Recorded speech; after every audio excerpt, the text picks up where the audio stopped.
3 jam sebelum akad, saya berdiri di pelaminan Bali yang saya bayar sendiri. Lalu saya umumkan kepada 200 tamu bahwa pria di sebelah saya baru saja kehilangan segalanya. Perusahaan yang ia banggakan sebagai miliknya. Ternyata milik saya. Halo sahabat, selamat datang kembali di channel ini. Hari ini saya bawakan satu kisah yang akan menguras emosi kalian sampai habis. Tentang seorang perempuan yang dikhianati persis di ambang pernikahannya. Tentang pengkhianatan yang dibungkus senyum manis selama bertahun-tahun. Sebelum kita mulai, tekan tombol like dan subscribe. Tuliskan nama dan kota kalian di kolom komentar, biar kita saling kenal. Sekarang, duduklah yang nyaman. Mari kita mulai. Nama saya Renata Wijaya. 36 tahun. Saya seorang arsitek, sekaligus pemilik sebuah grup pengembang properti di Jakarta. Sudah 12 tahun saya membangun semuanya dari nol. Saya terbiasa memegang kendali atas proyek bernilai ratusan miliar, atas ratusan karyawan, atas hidup saya sendiri. Sore itu, langit di kawasan Ubud berwarna jingga lembut. Saya berada di sebuah villa resort mewah di tepi tebing. Tempat akad nikah saya akan digelar 2 hari lagi. Aroma bunga Kamboja memenuhi udara. Seharusnya hati saya tenang. Namun entah mengapa, sore itu dada saya terasa sedikit lebih sesak. Di depan cermin besar, saya mengenakan kebaya pengantin berwarna gading. Dirancang khusus oleh perancang ternama. Sebuah mahakarya yang menelan biaya tidak sedikit. Tapi bagi saya, itu bukan masalah. Demi hari yang saya kira paling membahagiakan dalam hidup. Di sofa rotan dekat jendela, duduklah Galang, pria yang selama 4 tahun ini saya cintai. Senyumnya selalu berhasil meluluhkan saya. Ia tampak begitu tenang dalam setelan jas yang juga saya pesankan untuknya. Jam tangan di pergelangannya, sepatu kulit impor di kakinya. Semua dibeli dengan uang yang sama. Uang saya selama 4 tahun. Saya tidak pernah perhitungan kepadanya. Bagi saya, Galang adalah pria baik, sopan, perhatian, dan selalu mendukung karir saya. Bahkan ibunya, Bu Wandi, kerap memuji saya di depan kerabatnya. Meski Bu Wandi sering bersikap angkuh dan menganggap putranya pangeran paling berharga di dunia, saya selalu memaklumi. Karena saya pikir setelah menikah nanti, ibunya akan menjadi ibu saya juga. Kamu cantik sekali, sayang, kata Galang dengan suara beratnya yang lembut. Ia bangkit, menghampiri saya, lalu memeluk pinggang saya dari belakang. Bayangan kami terpantul di cermin. Tampak begitu serasi. Saya tersenyum, menyentuh punggung tangannya. Terima kasih. Aku juga tidak sabar menunggu hari kita. Galang mengecup pucuk kepala saya. Oh iya, sayang, aku ke belakang sebentar. Mau ambil dokumen vendor di mobil. Kamu lanjutkan saja fittingnya, ya. Ia melepaskan pelukannya. Lalu, seperti kebiasaannya, ia meletakkan ponselnya begitu saja di atas meja kaca dekat sofa dan berjalan keluar dari ruang rias. Saya kembali fokus pada detail payet di kebaya. Asisten perancang sibuk merapikan bagian bawah kain, memastikan saya tidak tersandung saat berjalan ke pelaminan nanti. Di tengah keheningan itu, layar ponsel Galang menyala terang. Sebuah pesan masuk. Getaran singkat memecah hening. Awalnya saya tidak berniat melihat. Sebagai pasangan, kami selalu menjaga privasi. Saya tidak pernah punya kebiasaan memeriksa ponsel Galang karena saya percaya sepenuhnya kepadanya. Namun posisi saya yang kebetulan berbalik untuk melihat punggung kebaya membuat mata saya tanpa sengaja menangkap sebuah nama di layar itu. Nama yang terasa sangat tidak asing. Tentu saja tidak asing, karena Olivia adalah manajer proyek di perusahaan saya sendiri. Olivia, perempuan muda, cerdas, lulusan arsitektur juga. Saya rekrut 3 tahun lalu saya promosikan cepat karena ia tampak berbakat. Ia tahu hampir semua jadwal saya, tahu rincian proyek saya. Bahkan sering saya minta menemani Galang mengurus keperluan vendor pernikahan jika saya terlalu sibuk. Tapi untuk apa Olivia mengirim pesan kepada calon suami saya di sore menjelang akad seperti ini? Hari ini seharusnya ia mengurus berkas serah terima proyek di kantor. Didorong rasa penasaran yang tiba-tiba menyeruak. Saya mendekati meja kaca itu. Jantung saya mulai berdetak lebih cepat. Seolah naluri saya sedang memberi sinyal bahaya. Layar itu masih menyala, menampilkan notifikasi yang isinya terbaca jelas tanpa harus membuka kunci. Mas Galang, aku sudah check-in di villa yang biasa, yang di tebing sebelah. Cepat kesini ya, aku kangen. Jangan sampai ketahuan sih, bos. Hihi. Seketika, napas saya tersangkut di tenggorokan. Darah saya seolah berhenti mengalir. Seluruh tubuh saya terasa dingin. Mata saya terbelalak menatap deretan kalimat itu. Kata-kata itu berputar di kepala saya seperti rekaman rusak. Villa yang biasa. Aku kangen. Jangan sampai ketahuan si bos. Si bos. Olivia selalu memanggil saya begitu di kantor. Lutut saya melemah. Saya harus berpegang pada tepi meja agar tidak jatuh. Pandangan saya mulai kabur oleh genangan air mata yang entah kapan berkumpul. Berbagai pertanyaan menghantam saya bertubi-tubi. Sejak kapan?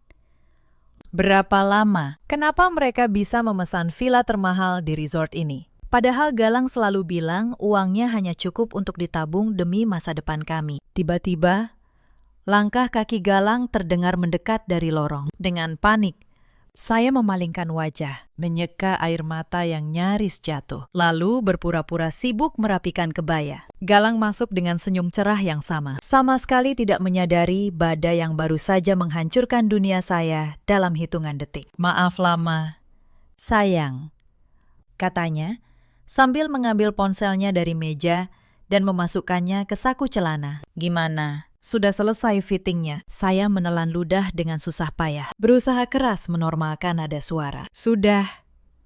Mas, aku mau ganti baju dulu. Tunggu di luar ya. Oke. Sayang, aku tunggu di lobi. Jawab Galang riang, tanpa rasa bersalah sedikit pun. Begitu pintu tertutup, pertahanan saya runtuh. Air mata yang sejak tadi saya tahan akhirnya tumpah. Namun ini bukan air mata kelemahan. Ini air mata kemarahan, kekecewaan yang sangat dalam. Pengkhianatan yang menusuk sampai ke tulang. Saya melepas kebaya itu dengan tergesa, menggantinya dengan pakaian biasa. Tangan saya merogoh tas, mengambil ponsel. Saya menekan nomor 1, orang yang kesetiaannya tidak pernah saya ragukan. Sekar, asisten pribadi saya, tangan kanan saya selama 8 tahun. Halo, Bu Renata. Ada yang bisa saya bantu? Suara Sekar terdengar profesional di seberang. Dengarkan saya baik-baik. Suara saya dingin, tajam. Saya butuh kamu sekarang juga. Bawa laptop kerja dan jangan banyak tanya sebelum kamu sampai. Siap? Bu.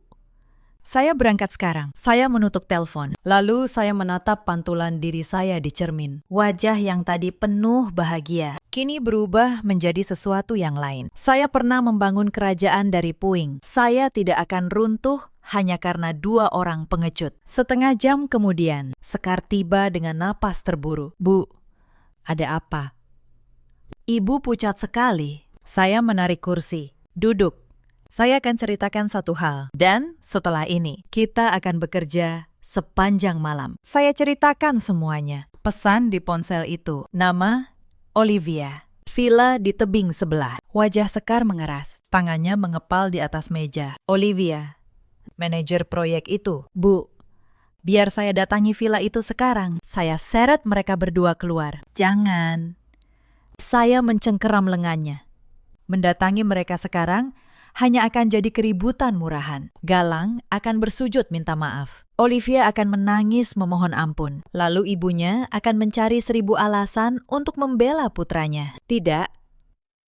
Kita tidak bermain dengan cara itu. Sekar menatap saya. Lalu kita harus bagaimana? Bu, 2 hari lagi ibu akad. Saya menyandarkan punggung ke kursi. Menarik napas panjang. Sebuah senyum tipis terbentuk di sudut bibir saya. Pikiran saya yang tadi kacau, kini menjadi sangat jernih. Biarkan mereka menikmati malam ini. Sekar, biarkan mereka merasa berada di puncak dunia. Saya menatap kosong ke arah jendela, karena 2 hari lagi, saya yang akan menentukan dari ketinggian berapa mereka jatuh. Saya tidak akan membatalkan pernikahan ini diam-diam. Jika Galang dan Olivia berani mempermainkan saya sejauh ini, maka saya akan memberi mereka panggung yang paling megah. Panggung untuk kehancuran mereka sendiri. Sekar, saya menoleh.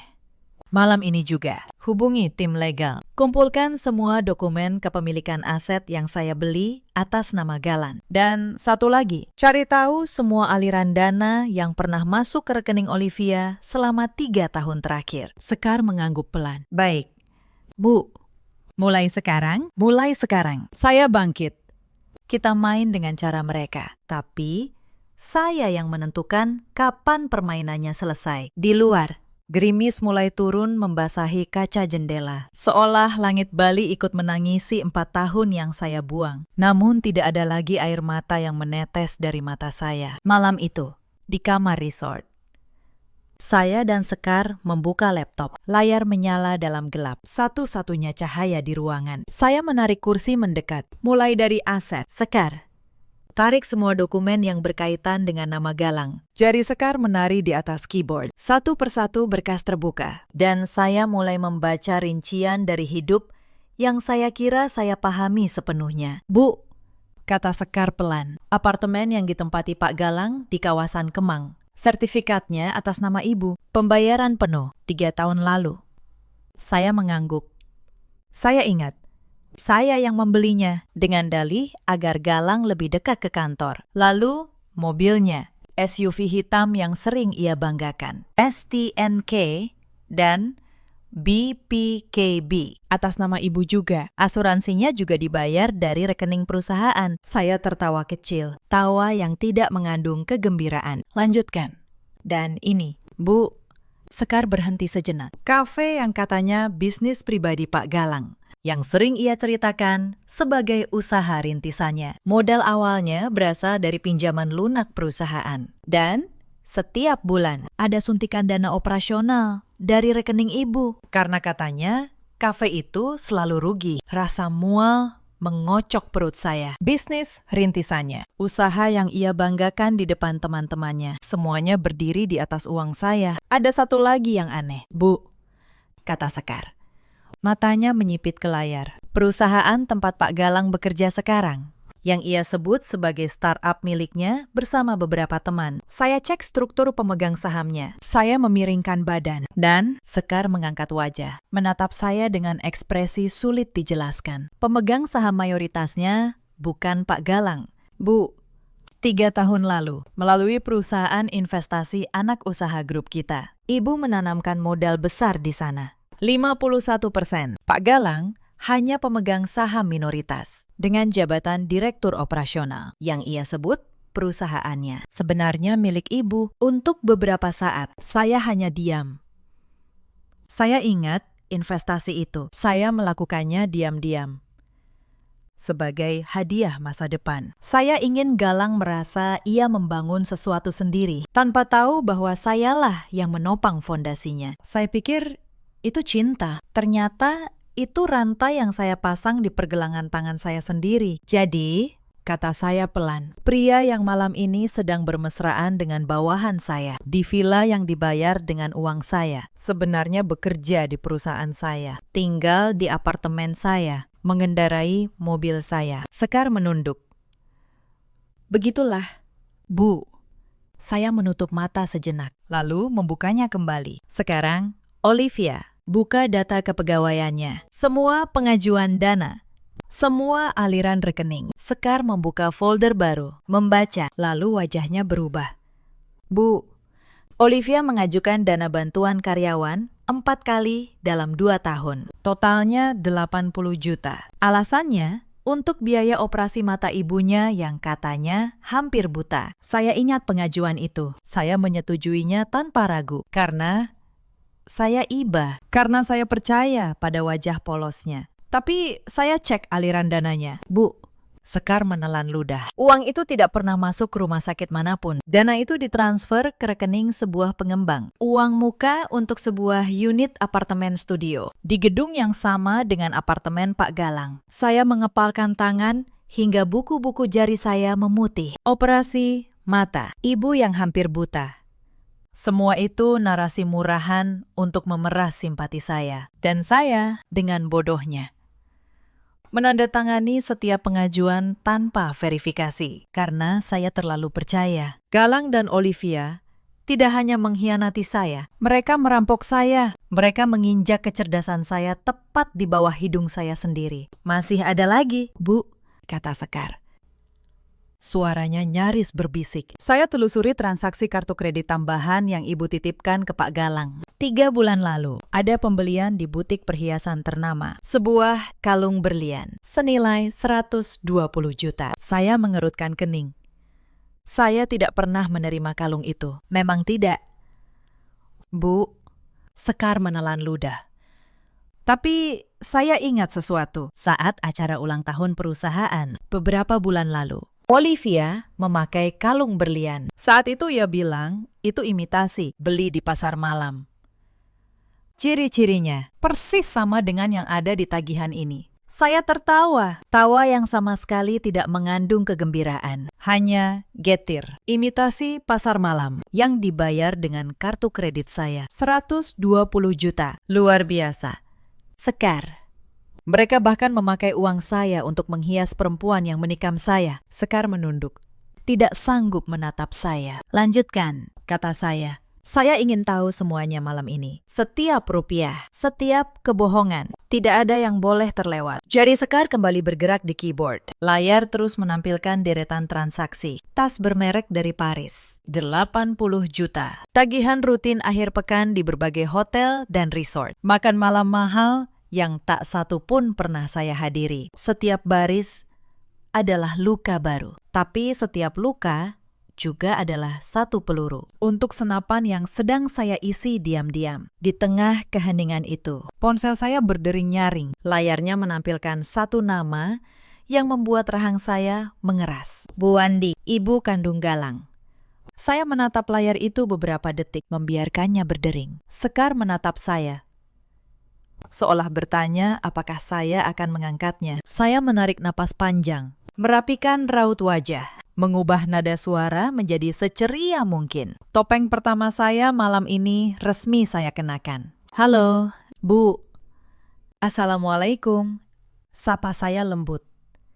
Waalaikumsalam, Nak Renata. Suara Bu Wandi terdengar manis dibuat-buat. Ibu cuma mau tanya, persiapan akad sudah beres semua, kan? Ibu tidak sabar melihat kalian bersanding. Sudah beres semua, Bu, jawab saya.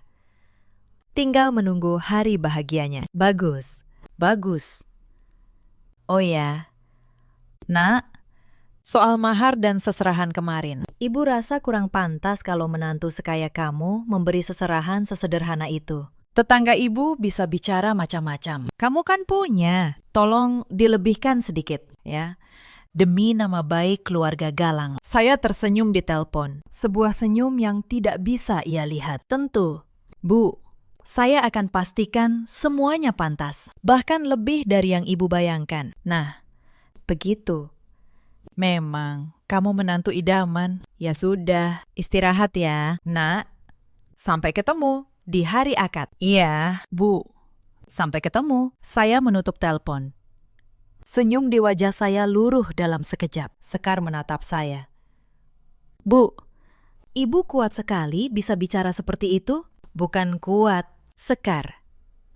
Saya meletakkan ponsel. Saya hanya sedang memastikan tirai panggung tidak terbuka terlalu cepat. Mereka mengira akan dapat menantu yang membayar semuanya. Biarkan mereka mengira begitu. Sampai detik terakhir, saya menatap layar laptop yang masih penuh angka. Sekar, satu hal lagi malam ini. Hubungi notaris kita, Pak Bram, dan minta tim CCTV Resort menyimpan rekaman lobi dan koridor Villa Tebing 2 hari ke belakang atas nama audit keamanan acara. Kita berhak meminta.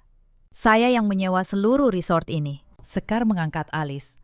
Untuk apa rekaman itu? Bu, untuk memastikan saat tiba waktunya. Tidak ada yang bisa berkata, saya mengarang cerita. Saya menutup laptop pelan.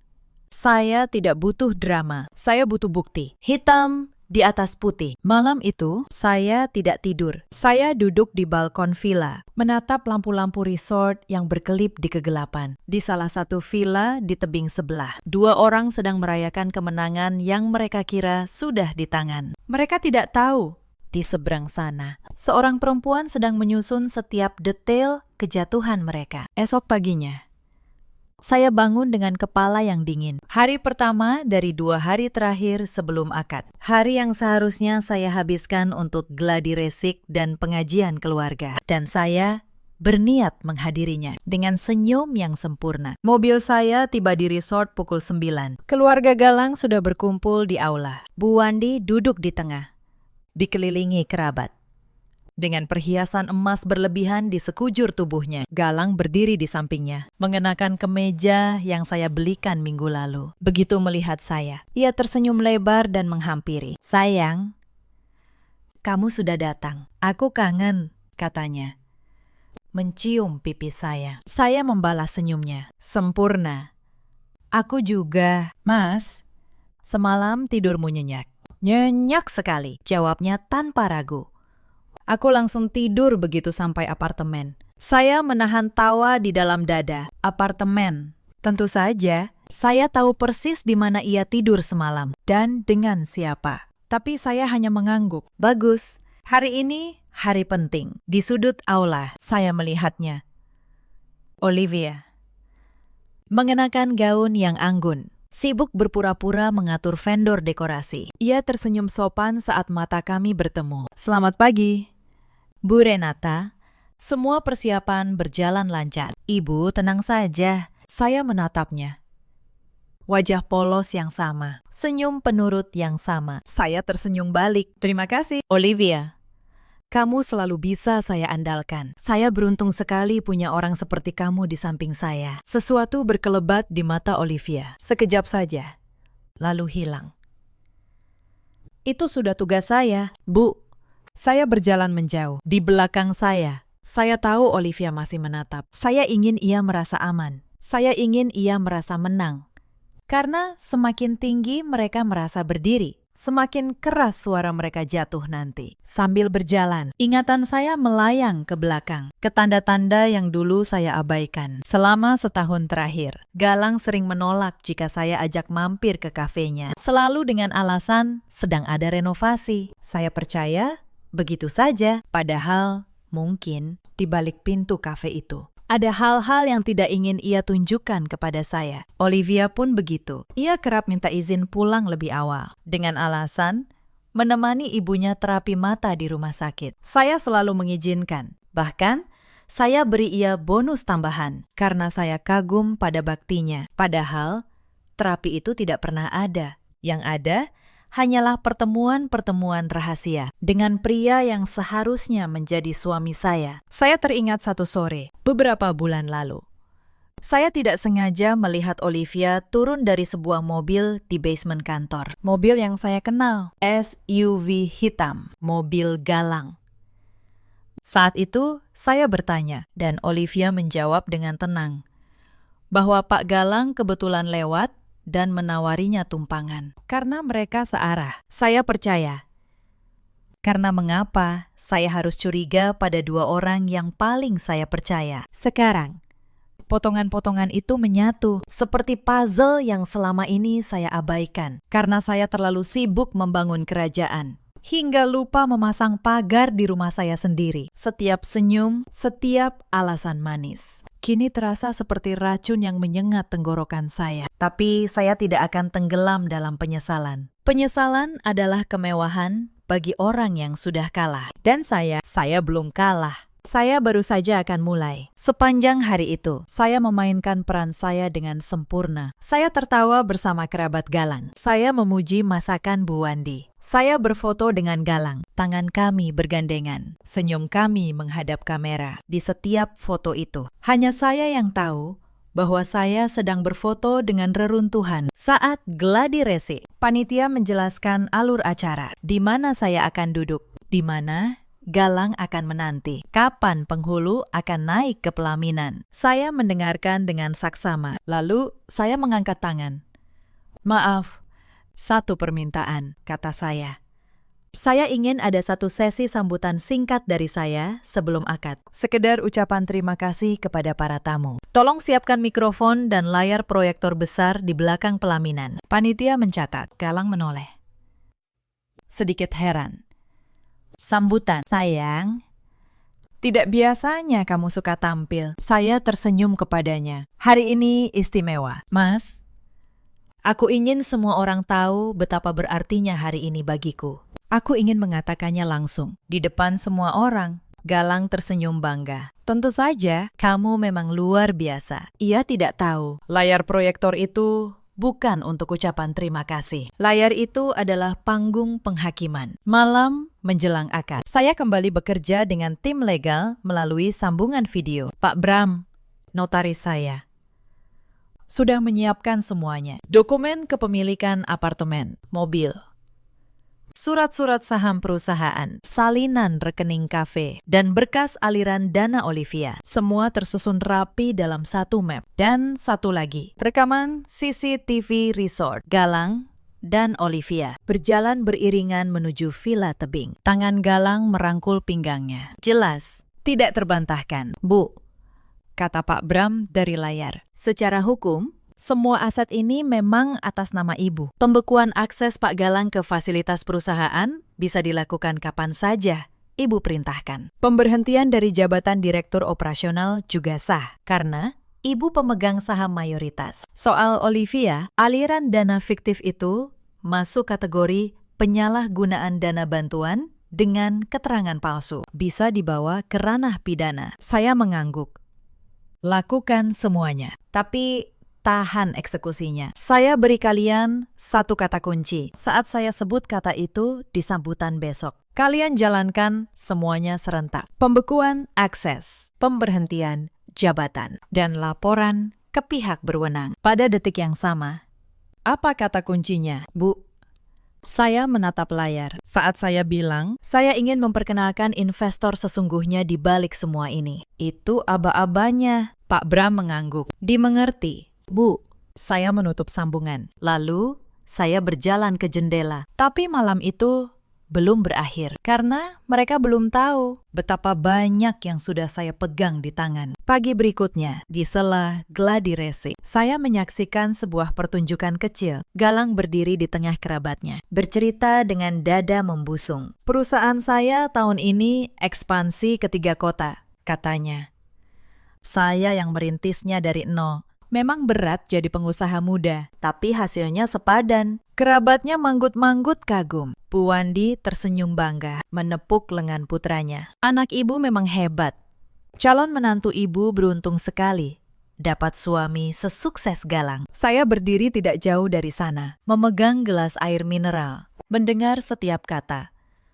Perusahaan saya yang merintisnya. Saya tersenyum kecil ke dalam gelas. Di kepala saya, deretan angka pemegang saham berputar. 51%. Tapi saya tidak berkata apa-apa. Saya hanya menyimpan kalimat itu. Untuk saya putar ulang di hadapan mereka semua. 2 hari lagi. Siang itu, saat saya hendak meninjau dekorasi pelaminan, ponsel saya berdering. Sekar. Dengan suara yang ditahan. Bu, ada masalah di kantor. File presentasi proyek Bandara Timur tiba-tiba terhapus dari server bersama. Klien minta presentasi besok pagi. Ini proyek 500 miliar. Bu, saya mengernyit. Terhapus. Siapa yang terakhir mengaksesnya? Hening sejenak. Log system menunjukkan akun Olivia. Bu, 2 jam lalu. Sebelum dia berangkat ke Bali, saya menggenggam ponsel lebih erat. Olivia, manajer proyek yang seharusnya menjaga file itu seperti nyawanya sendiri. Saya tahu betul, ini bukan kebetulan. Ia ingin saya sibuk. Ia ingin saya panik mengurus proyek, agar saya tidak punya waktu memperhatikan apa yang terjadi di belakang saya. Tapi ia salah perhitungan. Saya tidak lagi perempuan yang bisa dialihkan perhatiannya. Sekar, kata saya, tenang. Pulihkan dari cadangan otomatis kemarin malam. Server kita punya salinan setiap 12 jam. Lalu catat baik-baik tindakan ini. Penghapusan file proyek bernilai ratusan miliar dengan sengaja oleh seorang karyawan. Itu bukan hanya pengkhianatan pribadi, itu sabotase perusahaan. Baik, Bu, Saya simpan semua lognya. Saya menutup telepon. Satu lapis bukti lagi. Masuk ke dalam map saya. Olivia mengira ia sedang menggali kubur untuk saya. Padahal ia sedang menggali kuburnya sendiri. Satu sekop demi satu sekop. Sore harinya, Bu Wandi menghampiri saya di taman resort. Wajahnya manis dibuat-buat, tapi matanya berkilat oleh sesuatu yang lain. Nak Renata, ibu mau bicara sebentar. Saya mempersilakannya duduk. Tentu. Bu, ada apa? Begini. Nak, Bu Wandi memainkan cincin emas di jarinya. Setelah kalian menikah nanti, kan Galang jadi kepala keluarga. Sudah sepantasnya rumah dan beberapa aset diatasnamakan dia juga. Biar dia merasa dihormati sebagai laki-laki. Ibu dengar, apartemen Kemang itu masih atas nama kamu. Tidak enak dilihat orang. Nak, suami kok numpang di rumah istri? Saya menatapnya untuk sesaat. Saya hampir tertawa. Mereka sudah mengincar aset saya, bahkan sebelum akad. Mereka ingin saya menandatangani peralihan nama, agar saat semuanya terbongkar nanti, mereka sudah memegang hitam di atas putih. Skema yang rapi, tapi terlambat 2 hari. Ibu benar sekali, jawab saya dengan senyum termanis yang saya punya. Saya akan urus semua peralihan nama itu. Bahkan, saya sudah menyiapkan dokumennya. Akan saya tunjukkan di hari akad nanti. Di depan semua orang, biar sah dan disaksikan banyak saksi. Mata Bu Wandi berbinar. Nah, begitu dong. Kamu memang menantu idaman. Nah, ia tidak tahu. Dokumen yang akan saya tunjukkan di hadapan semua saksi itu bukan surat peralihan nama, melainkan bukti bahwa segalanya sejak awal sudah menjadi milik saya. Malam terakhir sebelum akad, saya tidak bisa memejamkan mata. Bukan karena gugup, tapi karena setiap detail harus sempurna. Saya turun ke ruang keamanan resort, ditemani Sekar dan manajer resort. Di sana, di hadapan layar-layar pengawas, petugas memutarkan rekaman 2 malam ke belakang. Di layar, saya melihatnya lagi. Galang turun dari mobil saya, membukakan pintu untuk Olivia. Perempuan itu turun dengan gaun merah menyala, tertawa manja, menyandarkan kepala di bahu Galang. Mereka berjalan menuju lift villa tebing, bercanda. Seolah dunia hanya milik mereka berdua. Saya menatap layar itu tanpa berkedip. Dada saya sesak, tapi saya tidak menangis. Air mata saya sudah habis di butik 2 malam lalu. Yang tersisa kini hanya ketenangan seorang yang tahu persis apa yang akan ia lakukan. Simpan rekaman ini, kata saya kepada manajer resort. Saya butuh salinannya pagi ini juga, atas nama audit keamanan acara. Saya yang menyewa seluruh resort. Itu hak saya. Manajer mengangguk. Sekar menyalin file itu ke perangkat saya. Satu keping terakhir dari teka-teki kini tergenggam. Saya kembali ke kamar saat langit mulai membiru. Saya duduk di tepi ranjang, memandang kebaya gading yang tergantung di sudut ruangan. Besok, kebaya itu akan saya kenakan. Bukan untuk menikah, tapi untuk menutup sebuah babak dan membuka babak yang baru. Esok pagi, semua topeng akan dilepas. Bukan topeng saya, tapi topeng mereka. Hari akad tiba. Pagi di tebing Ubud begitu cerah. Resort dihiasi rangkaian bunga. Kursi-kursi tamu tertata rapi menghadap pelaminan dengan latar belakang lembah hijau dan langit biru. 200 tamu mulai berdatangan. Kerabat, rekan bisnis, pejabat, dan para sahabat.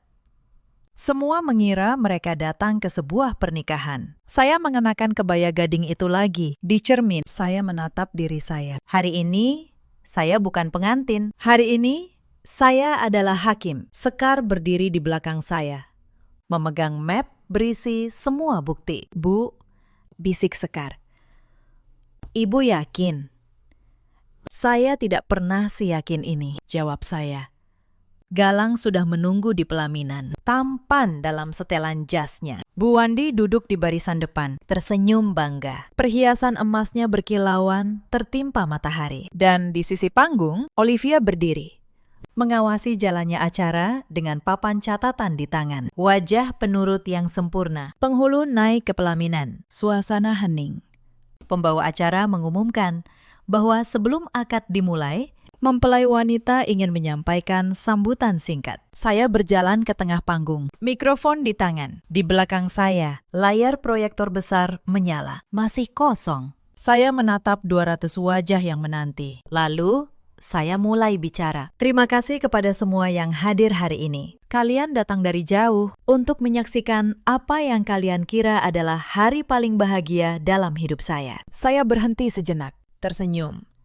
4 tahun lalu, saya jatuh cinta pada seorang pria. Saya memberinya segalanya, tempat tinggal, kendaraan, modal usaha, bahkan sebuah perusahaan yang ia banggakan sebagai miliknya kepada kalian semua. Saya melakukannya dengan tulus, karena saya pikir itulah cinta. Galang tersenyum di samping saya. Tamu-tamu bertepuk tangan pelan, tersentuh. Bu Wandi mengangguk-angguk bangga. Tapi 2 hari lalu, lanjut saya. Nada saya berubah. Saya menemukan sesuatu. Sesuatu yang membuat saya sadar bahwa cinta yang saya beri selama ini dibalas dengan pengkhianatan yang paling rapi. Suasana mulai berubah. Tepuk tangan berhenti. Senyum Galang membeku. Sayang. Ia berbisik. Kamu bicara apa? Saya tidak menoleh. Saya menatap para tamu. Maka, hari ini, izinkan saya memperkenalkan investor sesungguhnya di balik semua ini. Itu kata kuncinya. Pada detik yang sama, layar proyektor di belakang saya menyala. Bukan foto pengantin, melainkan rekaman CCTV. Galang dan Olivia berjalan beriringan menuju villa tebing 2 malam lalu. Tangan Galang merangkul pinggang manajer proyek saya. Gambar itu jelas, tertangkap oleh 200 pasang mata sekaligus. Aula seketika riuh oleh suara terkejut. Bu Wandi menutup mulutnya. Galang pucak pasi. Olivia menjatuhkan papan catatannya. Itu hotel, itu villa ini. Seseorang berbisik. Itu calon suaminya. Dengan perempuan lain, saya melanjutkan. Suara saya tenang dan dingin, menggema di seluruh resort. Pria di samping saya ini, Galang. Dan perempuan di sisi panggung itu, Olivia, manajer proyek di perusahaan saya. Mereka menjalin hubungan di belakang saya, dengan uang saya, di villa yang saya bayar. Renata, dengarkan dulu. Galang melangkah maju, panik. Ini tidak seperti yang kamu kira. Olivia hanya apa? Potong saya. Layar berganti. Kini menampilkan rincian dana. Hanya menerima 80 juta dengan alasan operasi mata ibunya yang ternyata tidak pernah ada. Uang yang ia pakai untuk membeli apartemen di gedung yang sama dengan tempat tinggalmu. Galang. Olivia mundur selangkah. Bu, itu. Saya bisa jelaskan. Tidak perlu. Saya menatapnya. Saya sudah punya semua penjelasannya. Hitam di atas putih. Bu Wandi bangkit dari kursinya. Suaranya bergetar. Ini fitnah. Anak saya tidak mungkin. Saya menoleh kepadanya. Bu Wandi, apartemen tempat putra ibu tinggal, atas nama saya. Mobil yang ia banggakan, atas nama saya. Kafe yang katanya usahanya, modal dan operasionalnya dari rekening saya. Dan perusahaan yang ia sebut miliknya kepada ibu dan semua kerabat. Saya berhenti.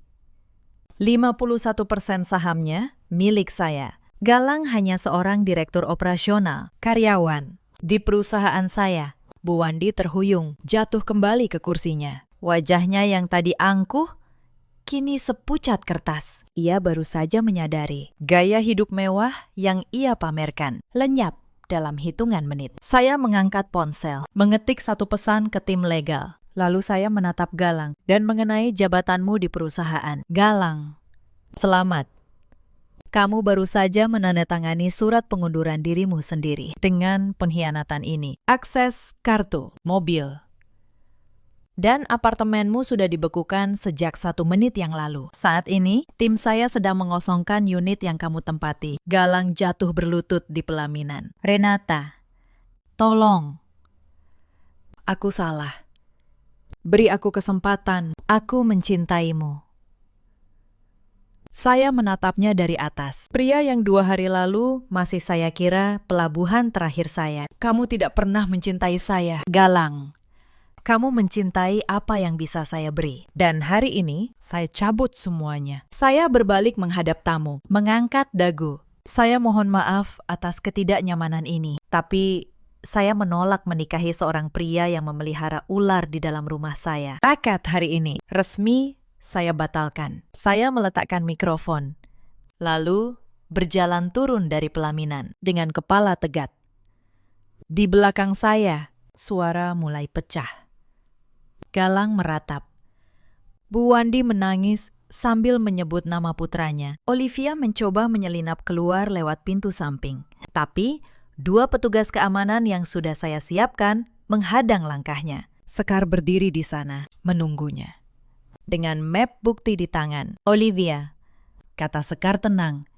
Pihak berwenang sudah dalam perjalanan. Soal dana bantuan dengan keterangan palsu itu, kamu bisa menjelaskannya kepada mereka. Wajah Olivia runtuh. Air mata yang tadi ia tahan, kini tumpah. Tapi bukan air mata penyesalan. Air mata seorang yang baru sadar permainannya telah berakhir. Saya berjalan melewati barisan tamu yang terdiam. Beberapa menatap saya dengan iba. Sebagian besar dengan kagum. Berita tentang apa yang baru saja terjadi sudah mulai menyebar dari ponsel ke ponsel, dari mulut ke mulut. Pintu resort terbuka lebar di depan saya. Sinar matahari pagi menyambut wajah saya. Saya menarik napas dalam-dalam. Untuk pertama kalinya dalam 2 hari. Saya merasakan udara terasa ringan. Sekar menyusul, berjalan di samping saya menuju mobil. Bu, tim legal melaporkan semuanya sudah berjalan. Apartemen sudah dikosongkan. Kafe akan disegel sore ini. Dan Dewan Direksi Perusahaan sudah resmi memberhentikan Pak Galang dari jabatannya. Bagus.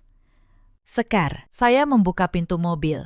Pastikan tidak ada satupun aset saya yang tertinggal di tangan mereka. Tidak satu sendok pun. Saya masuk ke mobil, menatap resort mewah itu melalui jendela. Gedung yang seharusnya menjadi saksi kebahagiaan saya, kini menjadi monumen runtuhnya sebuah kebohongan yang dibangun selama 4 tahun. Pak Darto, sopir saya, memutar kemudi dengan tenang, membawa mobil menjauh dari kerumunan yang mulai dipenuhi tamu yang berbisik dan beberapa wartawan yang entah dari mana mencium adanya skandal besar pagi itu. Di perjalanan, ponsel saya berdering tanpa henti. Puluhan pesan masuk. Ada satu dari Bu Wandi, memohon ampun dengan kata-kata yang sangat memelas. Jauh berbeda dari nada angkuhnya kemarin. Saya membacanya sekilas, lalu memblokir nomornya. Tidak ada lagi ruang bagi orang-orang seperti mereka untuk kembali masuk ke hidup saya. Sore itu, saya sudah kembali di kantor pusat di Jakarta. Saya masih mengenakan riasan akad. Namun kebaya sudah saya ganti dengan blazer kerja di dalam mobil. Para karyawan yang melihat saya datang menatap dengan rasa hormat yang luar biasa. Berita keberanian saya di pelaminan ternyata sudah menyebar lebih cepat dari pesawat yang membawa saya pulang. Sekar masuk ke ruangan saya, membawa dokumen terakhir. Bu, prosesnya sudah berjalan. Olivia memberikan pengakuan awal kepada pihak berwenang, dan ia menyeret nama Pak Galang dalam skema pemalsuan keterangan dana itu. Mereka tidak akan bisa mengelak lagi. Saya mengangguk. Pastikan semua proses berjalan sampai tuntas. Saya tidak ingin ada perempuan lain yang menjadi korban kelicikan mereka. Satu lagi, Bu. Sekar meletakkan sebuah berkas. Soal perusahaan tempat Pak Galang dulu bekerja. Karena ibu pemegang saham mayoritas. Dewan Direksi sudah resmi mengangkat manajemen baru. Perusahaan tetap berjalan, hanya tanpa dia. Saya tersenyum tipis. Bagus, biarkan ia tahu bahwa kerajaan yang ia kira ia bangun tidak pernah jadi miliknya sedikit pun. Sekar mengangguk, lalu pamit keluar. Beberapa menit kemudian, ponsel saya bergetar lagi. Sebuah nomor tak dikenal. Saya tahu siapa itu. Galang. Dari ponsel baru. Karena nomornya yang lama sudah saya blokir, pesannya panjang. Penuh permohonan. Ia bilang ia hilaf. Ia bilang Olivia yang menggodanya. Ia bilang ia masih mencintai saya dan akan melakukan apapun untuk memperbaiki keadaan. Saya membaca pesan itu sampai habis, tanpa emosi. Lalu saya mengetik satu balasan singkat. Kamu tidak kehilangan cinta saya, Galang.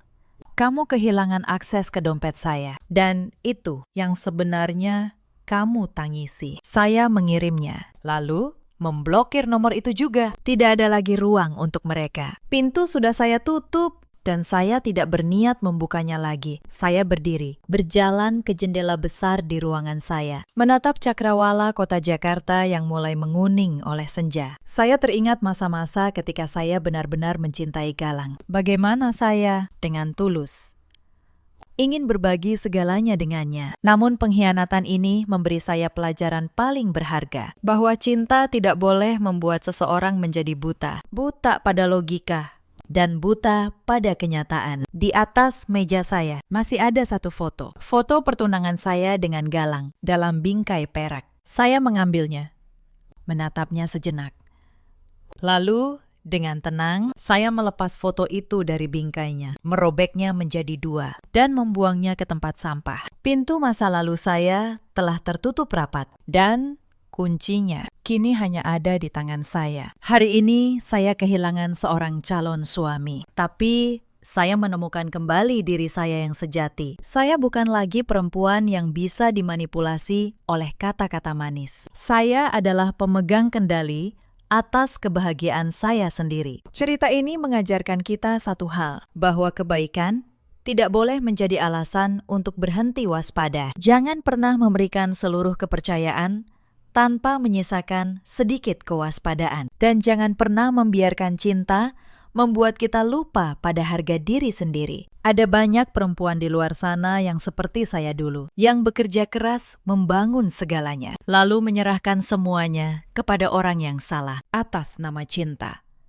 Jika kalian merasa ada yang tidak beres, percayalah pada naluri kalian. Naluri jarang berbohong. Ada juga banyak pria seperti Galang yang pandai berkata manis, namun hidup dari keringat orang lain, sambil menganggapnya sebagai prestasi diri sendiri. Mereka membangun citra di atas pondasi yang bukan milik mereka, lalu lupa bahwa pemilik pondasi bisa merobohkan semuanya kapan saja. Dan ada pula orang-orang seperti Olivia yang berpura-pura lugu dan menyedihkan demi menyusup ke dalam kepercayaan kita. Mereka memakai topeng korban, padahal merekalah pemangsa yang sebenarnya. Saya pernah menjadi perempuan yang memberi tanpa batas, yang mengira cinta diukur dari seberapa banyak yang kita korbankan. Tapi sekarang, saya tahu, memberi tanpa kewaspadaan bukanlah cinta. Itu hanya kelemahan yang menunggu untuk dimanfaatkan. Cinta yang sehat tidak meminta kita kehilangan diri sendiri. Galang kini kehilangan semuanya. Apartemen, mobil,